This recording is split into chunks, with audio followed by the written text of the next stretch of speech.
what's up? In this video I will discuss with you all the various cropping ways and containers used to cultivate oyster mushrooms.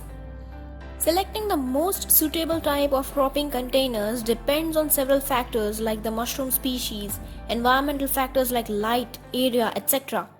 Generally, oyster mushrooms have been cultivated in bags, however, there are other ways of cultivating them. Tray cultures. This technique was first performed perfectly by Dewell Brooke Webster in 1987 and therefore this technique is also known as Brooke-Webster technique. Here, the perforated plastic sheet is covered on a surface of substrate so as to provide ventilation and light to the mycelia. Holes are approximately 1 to 2 inches in diameter. The receiving of light evenly on the surface of the tray provides an advantage to the growing mushrooms as they require sufficient light for their growth. This technique is widely used by cultivators. It saves space and are best for mushrooms growing in clusters. This can produce approximately 1.5 to 2.5 kilos of mushrooms in the first flush. The 8 feet long columns are filled with pasteurized substrate along with grain spawns. The columns can be plastic or polythenes.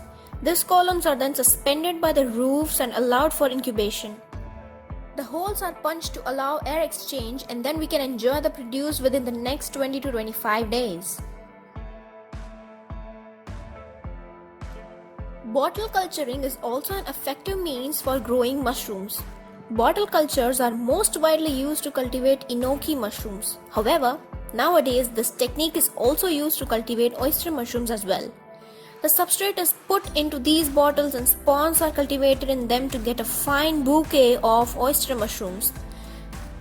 It has advantages like the process can be easily compartmentalized and can give same amount of product occupying less space. Another advantage is that the mushroom grow from the most mature mycelia at the topmost part in the bottle. Top spawning is fast and more convenient for bottles and small bag cultures. These bottles can be arranged horizontally in walls or fruited vertically. Vertical wall cultures. This technique uses vertical surfaces for growing oyster mushrooms. The main advantage of wall cultures is that they can fruit out both faces. Perforated plastic mesh or wire are used to screen the vertical surface to retain water to the substrate while development of the mushrooms.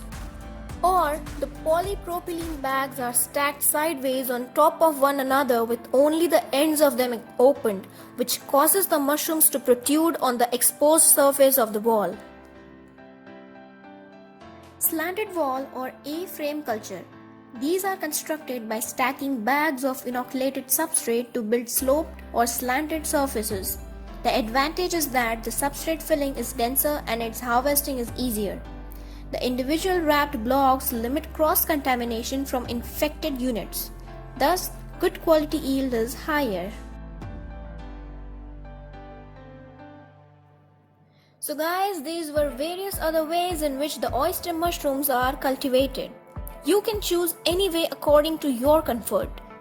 That's all for today. See you in the next video. Happy mushrooming!